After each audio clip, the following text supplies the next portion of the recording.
Good morning विद्यार्थियों।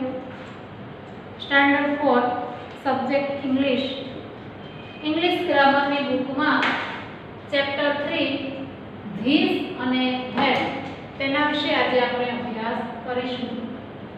નજીકની વસ્તુ, વ્યક્તિ, પ્રાણી કે જગ્યા દર્શાવવા માટે THIS ધીસ નો ઉપયોગ થાય છે।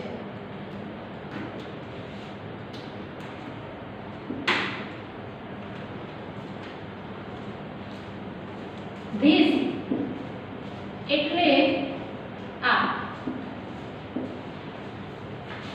ધીસ પછી તરત ઇઝ મૂકવામાં આવે છે અને એક વચન એની પછી જે સ્પેલિંગ આવે તે એક વચનમાં હોય છે। જો તમારી આઈડિયલ ગ્રામર બુકમાં કેટલાક ઉદાહરણ આપેલા છે જે આપણે જોઈએ। This is a pen, this is a pen।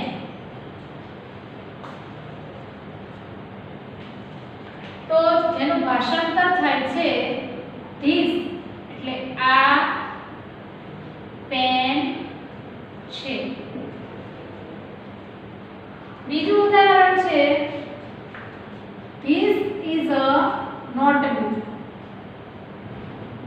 This is a notebook।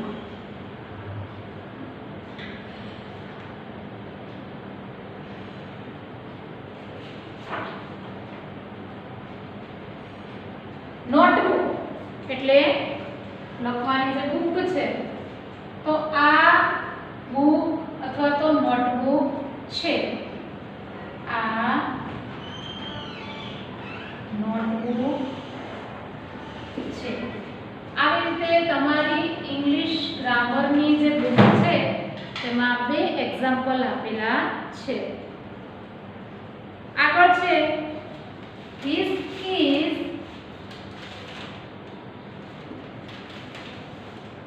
An apple.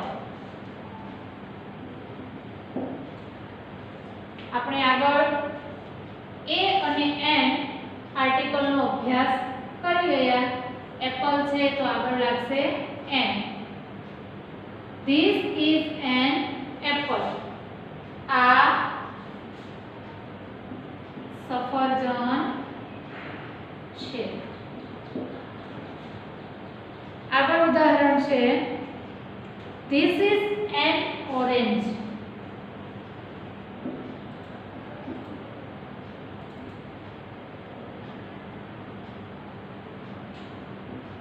Orange એટલે નારંગી। ધીસ એટલે આ નારંગી છે। આ છે ધીસ નો ઉપયોગ।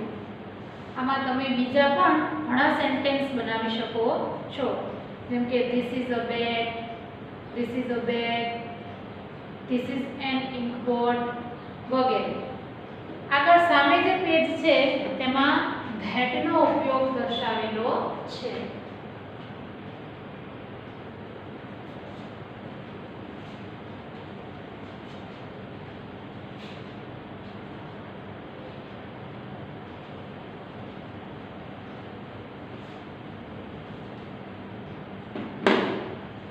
તો ધેટ દૂરની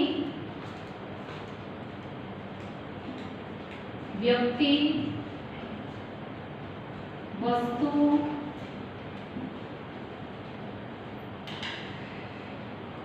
જગ્યા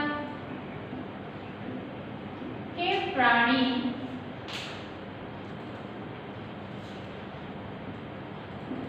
દર્શાવવા માટે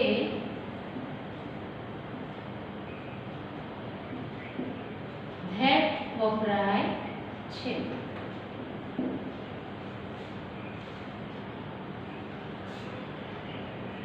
THAT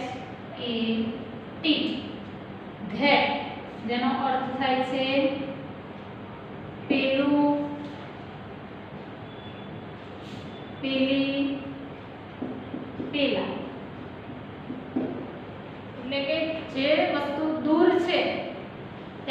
દર્શાવવા માટે ધેટ વપરાય છે. હવે ધેટના પણ કેટલાક ઉદાહરણ આપેલા છે.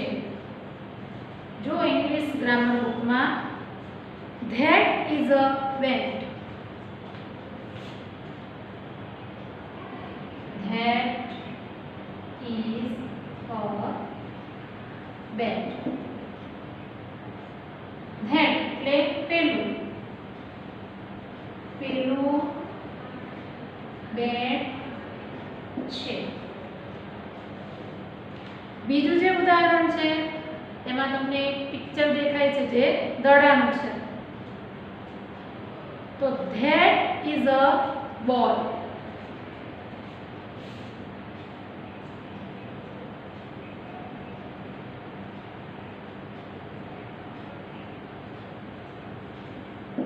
બોલ એટલે દડો. તો પેલો દડો છે એનું ભાષાંતર થશે પેલો દડો છે.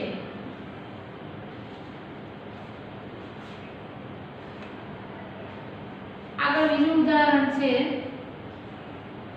ધેટ ઇઝ અ કાઉ,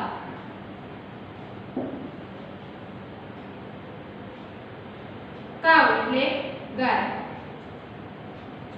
પેલી ગાય છે. આગળ છે that is a Buffalo,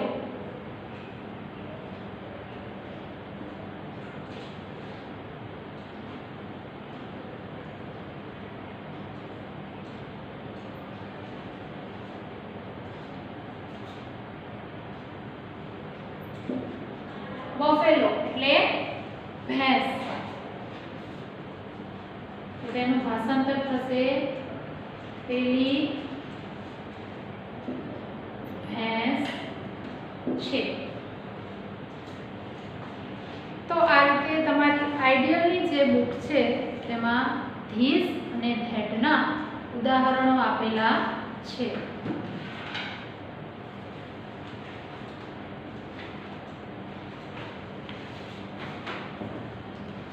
page number 16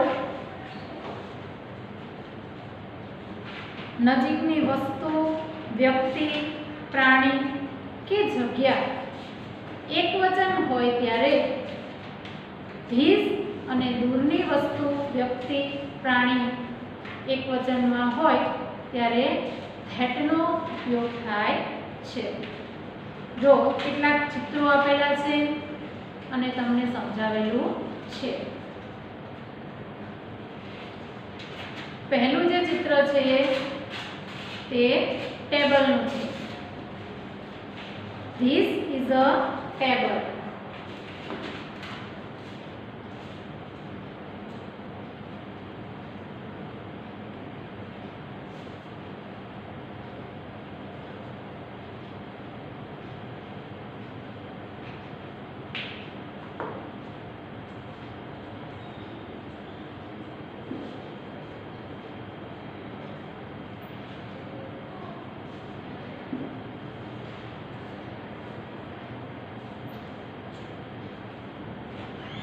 This is a table એટલે આ ટેબલ છે. આગળ છે This is a potato.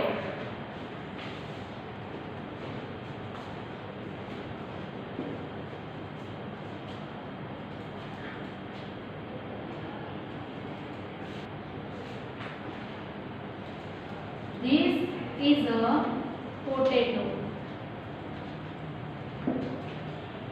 This એટલે આ, potato એટલે બટેકા. તો આ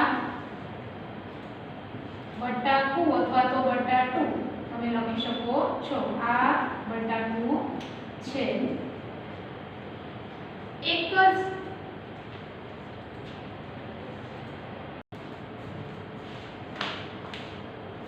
આગળ છે This is a lion.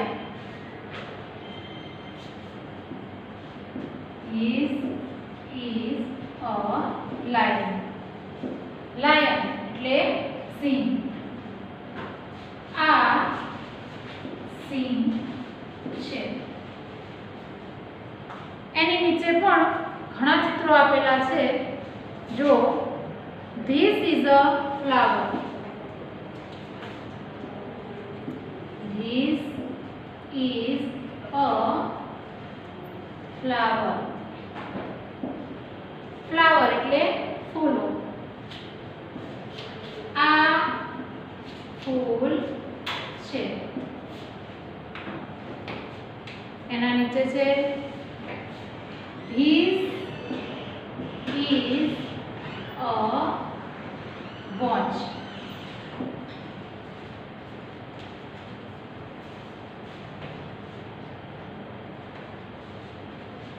જો તમને કાંડા ઘડિયાળ ચિત્રમાં આપેલી છે. આ વોચ એટલે ઘડિયાળ છે. તો આ રીતે ધીસના વાક્યો તમારી જે ગ્રામર બુક છે તેમાં આપેલા છે. તમારે તેને વાંચવાના છે, એનો અભ્યાસ કરવાનો છે.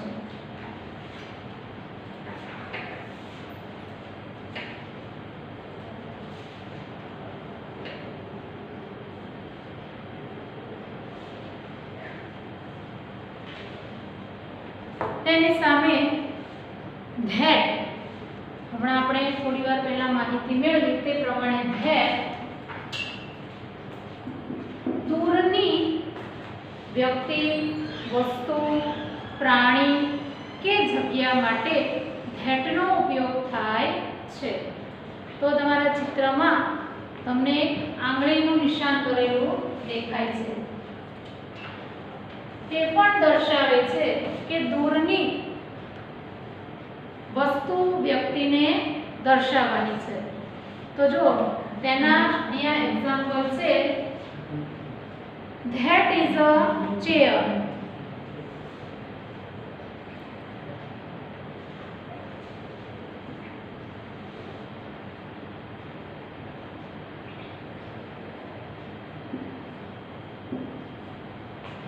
CHAIR chair. chair એટલે ખુરશી. પેલી ખુરશી છે. એના પછી છે that is a tomato.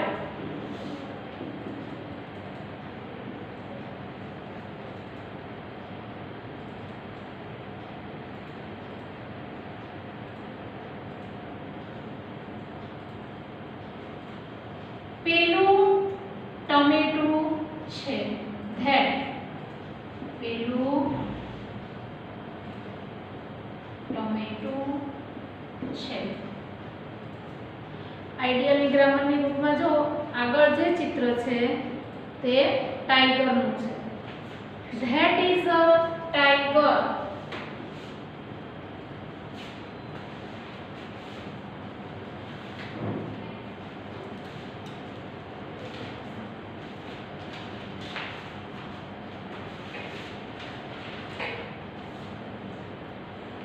Tiger એટલે વાઘ. અહીંયા તમારે લખવાનું છે પેલો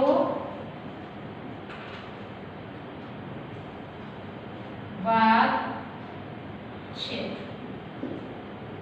ધીસ અને ધેટના ઉપયોગ સાથે સાથે તમારે આ બધા સ્પેલિંગ પણ પાકા કરવાના છે. આગળ છે fruits. That is a fruit.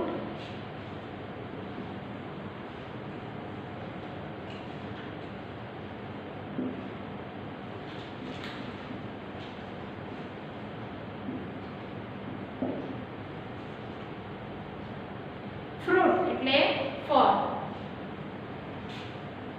પેલું ફળ છે.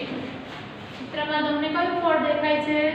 મેંગો એટલે કે કેરી. આગળ જે ચિત્ર છે તે ક્લોક નું છે. That is a clock. CLOCK. Clock એટલે ઘડી, ઘડિયાળ. પેલી ઘડિયાળ છે. તો અહીંયા તમારી આઈડિયલી જે ગ્રામરની બુક છે તેમાં પેજ નંબર 16 તે આપણે જોયું. આગળ પેજ નંબર 17 ઉપર પણ ધીસ અને ધેટ થી શરૂ થતા વાક્યો લખો તેવી સૂચના તમને આપેલી છે અને એક એક્ઝામ્પલ આપેલું છે. તો અહીંયા આપણે લખીશું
જો એક ઉદાહરણ આપેલું છે. This is a pen.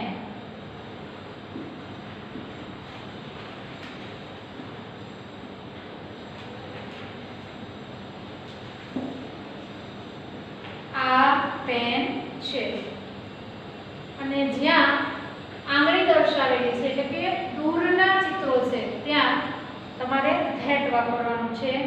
તો આ બધા સેન્ટેન્સ તમારે પૂરા કરવાના છે.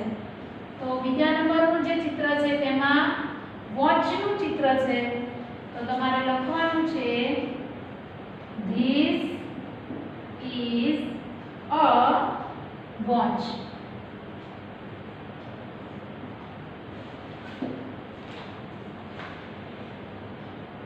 તેના નીચે જે ચિત્ર છે એપલ એટલે કે સફરજન. તમારે સેન્ટેન્સ બનાવવાનું છે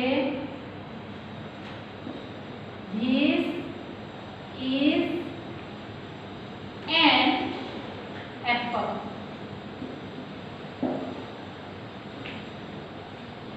આગળ જે ચિત્ર છે તે બસનું છે. This is a bus. તેના નીચે ઘોડાનું ચિત્ર છે. તો સેન્ટેન્સ બનશે This is a horse. horse એટલે ઘોડો.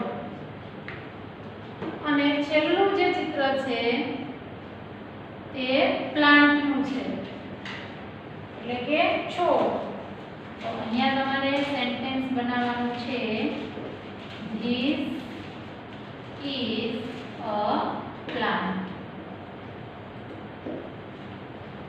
તો તમારી આઈડિયલી બુકમાં જ્યાં ચિત્રો આપેલા છે ત્યાં તમારે આ રીતે સેન્ટેન્સ બનાવીને લખવાનું છે.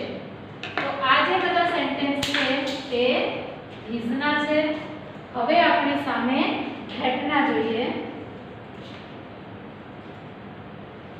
That is a pencil.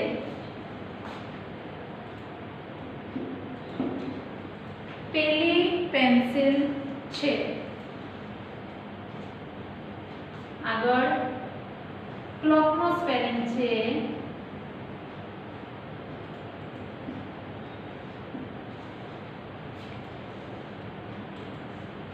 તો અહીંયા સેન્ટેન્સ બનશે that is a clock. તેના નીચે બોલનું ચિત્ર છે BALL બોલ એટલે દડો. તો તમારે તેનું સેન્ટેન્સ બનાવવાનું that is a ball. પેલો દડો છે. તેના નીચે ટ્રકનો સ્પેલિંગ આપેલો છે અને ચિત્ર આપેલું છે. તો સામે સેન્ટેન્સ બનશે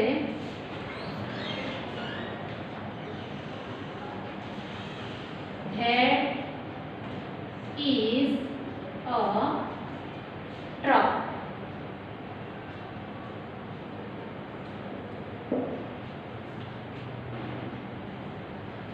પેલું ટ્રક છે. તેના નીચે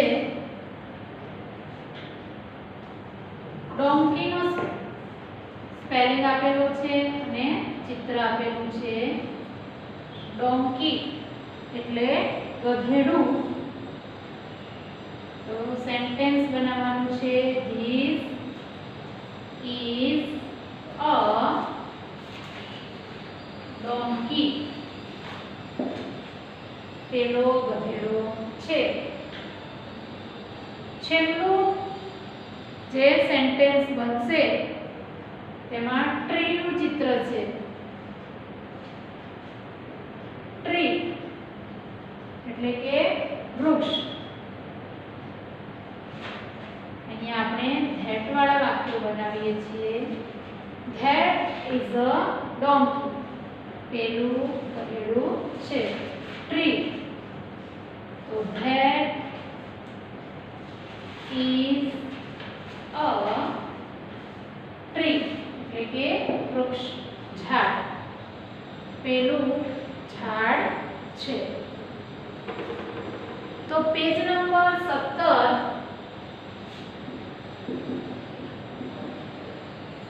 જેમાં તમને ચિત્રો આપેલા છે અને સ્પેલિંગ પણ આપેલા છે.